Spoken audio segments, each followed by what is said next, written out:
My wife is demanding I stop giving money to my ex. I'll start by saying that the money I give my ex is for my kids, 11, 13, and 16. I don't pay a set amount of child support every month, but I support my kids. My ex and I worked out an arrangement, had lawyers look it over, and then filed those documents with the court. Our arrangement is legal. At the end of each month, my ex and I meet to discuss the upcoming month's expenses: rent, food, school, health insurance, extracurriculars. Whatever expenses are needed for the kids, we sit down and discuss. Some months, my kids need more. Some months, they don't. I also put money aside each month for emergencies. For instance, when my ex broke her leg, I covered her while she was off work. And when her mom died and she couldn't afford to pay for her and the kids to fly to her hometown, I covered for the kids. My ex goes the extra mile for me too when I need it. When my parked car was totaled by joyriding kids, she lent me her car until I got another. Or when my wife and I had to isolate during the pandemic due to COVID, my ex did our shopping for us and even brought over some home-cooked meals. This is the type of co-parenting relationship we have, and I'm not willing to change it. It works for us, and more importantly, it works for our kids. My wife has 2 kids, 16 and 18, and her relationship with her dad is toxic. They can't be around each other without getting into arguments. Both she and her ex blame each other for the end of their relationship, and neither is willing to set aside their issues for the kids. Early on in our relationship, my wife tried to involve me, but I told her that wasn't happening. Her kids love their dad as much as they love their mom, and I didn't want to make an enemy of a man I didn't know. Now that I do know him, I see he's a good guy. The problem with the money I give my ex started earlier this year. My wife's ex lost his job. He found another, but it doesn't pay as much, so his child support was reduced because of his income change, and then reduced again when their eldest turned 18. I never asked how much child support he paid or what my wife did with it. I saw it as something between her and her ex, just like the arrangement I have with my ex is between her and me. The kids were taken care of, they didn't lack anything, and she never asked me to cover anything for them besides what I would normally pay for as their dependents under my roof. I didn't need to know more than that, but now she says she's not getting enough and doesn't have enough for things like getting her hair done, spa days, her insurance, phone, and putting gas in her car. She wants me to cover these things. I have a set amount of money coming in each month, and every dollar is accounted for. I pay for my kids, my mortgage, my bills, food, insurances, and everything I need to pay. That's a lot of money going out each month. I don't have much left for savings once that's all gone. But my wife wants what's left, and she wants me to cut back on what I give my ex. What I don't understand is, where's her money? She works part-time, still gets support from one child, and doesn't contribute financially to the household, except for takeout dinners she brings home once or twice a month. So, where is her money? We've been fighting for months about money. I view her demands to cut what I give my ex as her wanting to take from my kids. She used to have a great relationship with my kids, but now she treats them as though they're obstacles to getting what she sees as rightfully hers. I've told her repeatedly over the past few months that I'm not going to let my kids go without, so she can get her nails done. In our last argument, she told me my attitude needed to change, that I need to start putting her first, or she'd consider whether or not she wants to remain married to me. In anger, I told her to call her lawyer after she moves the heck out of my house. Am I in the wrong here? Am I the a-hole? Sounds like she needs to work full-time if she's broke. And being a product of a broken home, I want to say good for you for being what sounds like a wonderful co-parent. It makes such a difference to children when they see their parents working together. Her youngest is 16. Why is she still working part-time? And what happens when that child turns 18 and the child support ends? Will she make even more demands? OP needs to shut this nonsense down now. Not a-hole. So you witnessed this toxic game playing with the ex, and this lack of putting her children first, and thought, wow, I want to tie myself to this woman. What a catch. Now this absolute peach wants to destroy your frankly ideal co-parenting relationship and have your children go without for her personal gain? Yeah, no.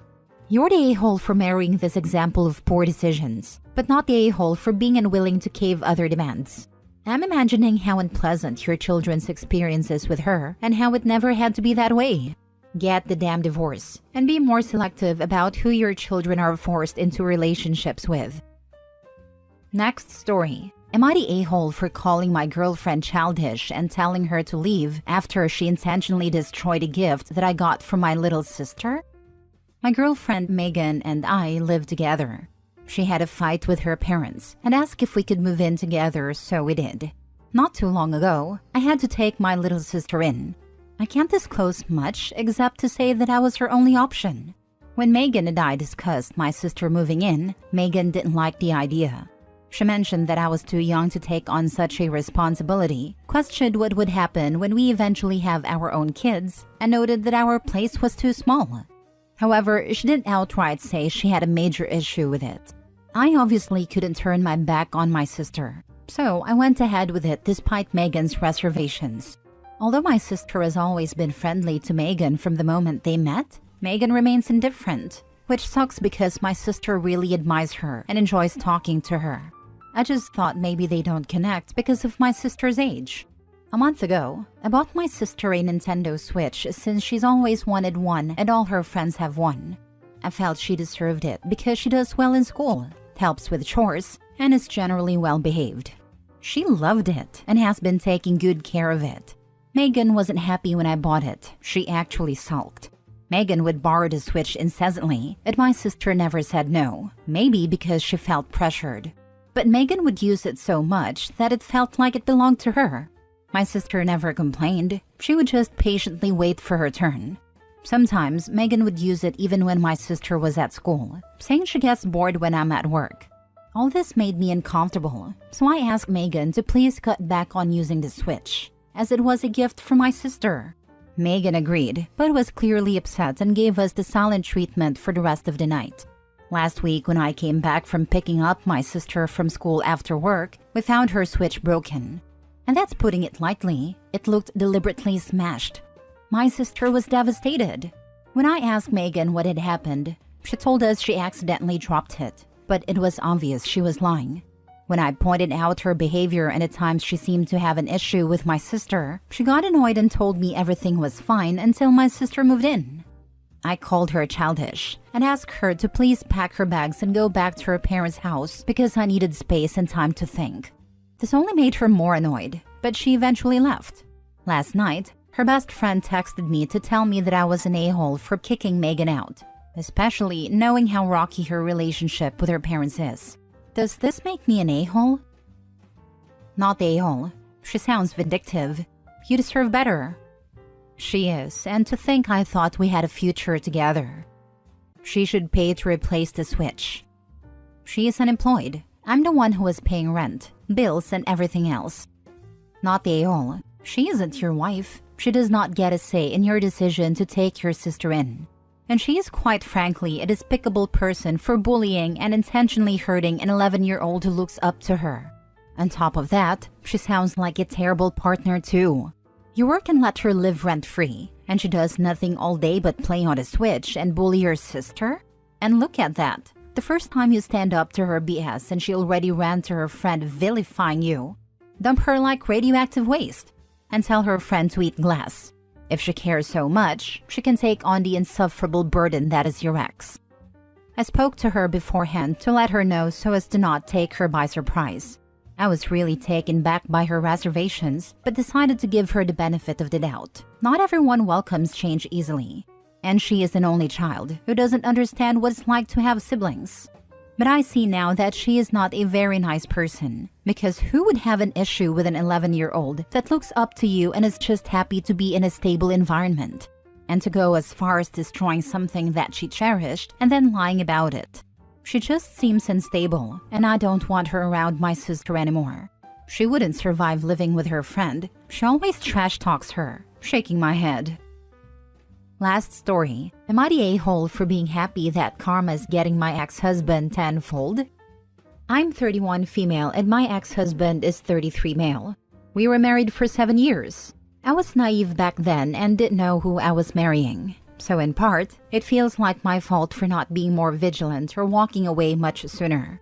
As we all know, there are two sides to every story, but those were the most miserable 7 years I ever had.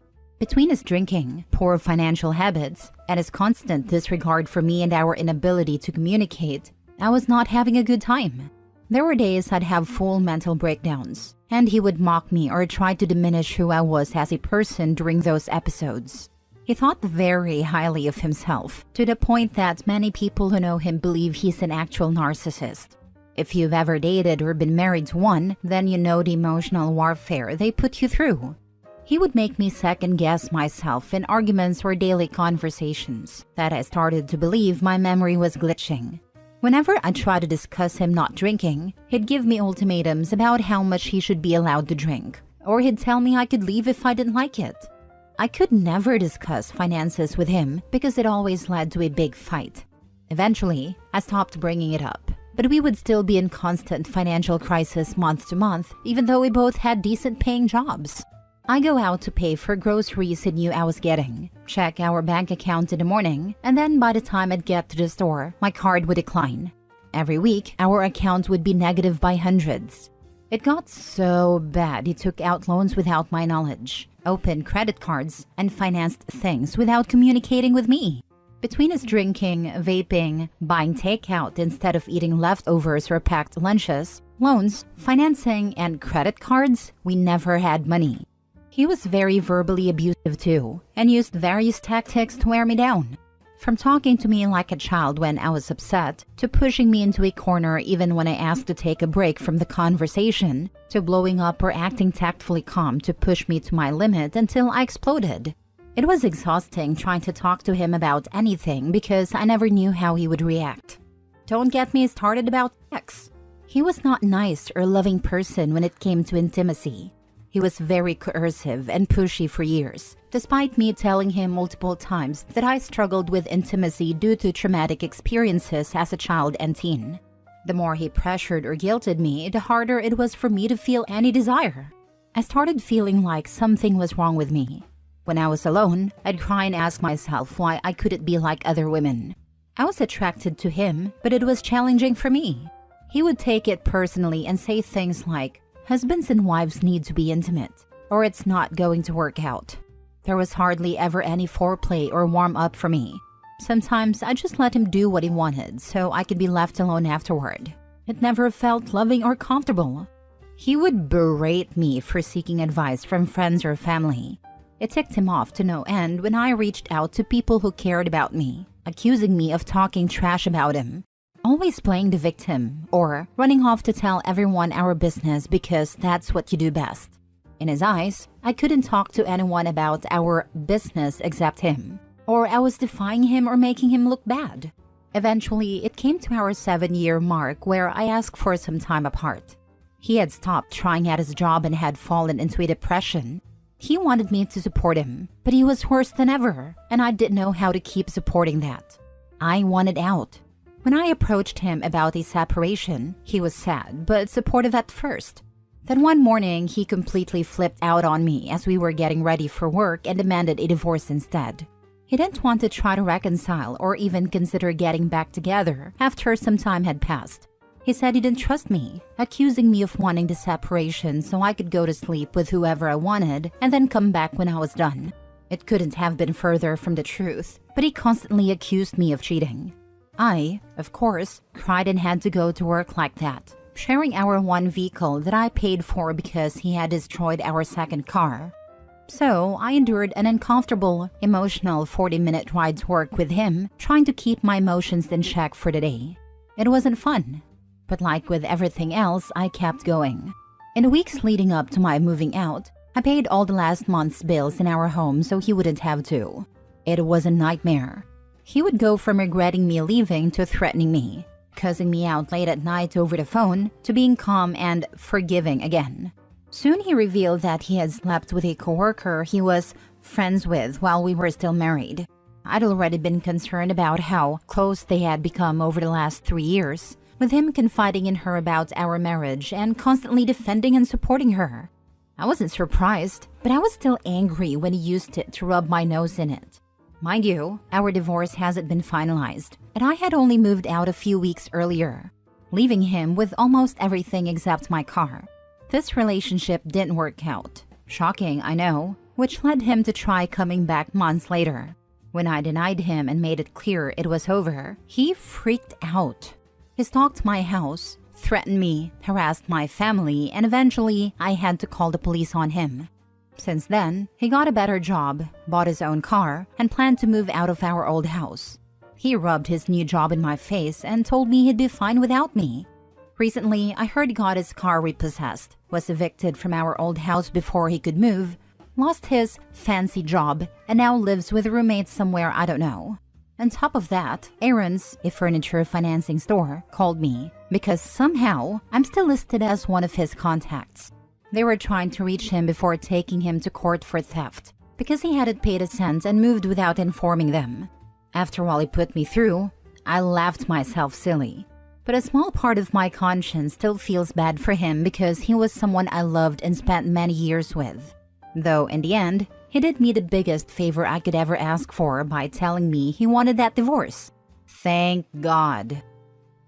Question. You listed a mountain of bad things that he did to you and then you say that he didn't try to reconcile with you, as though you wanted him to?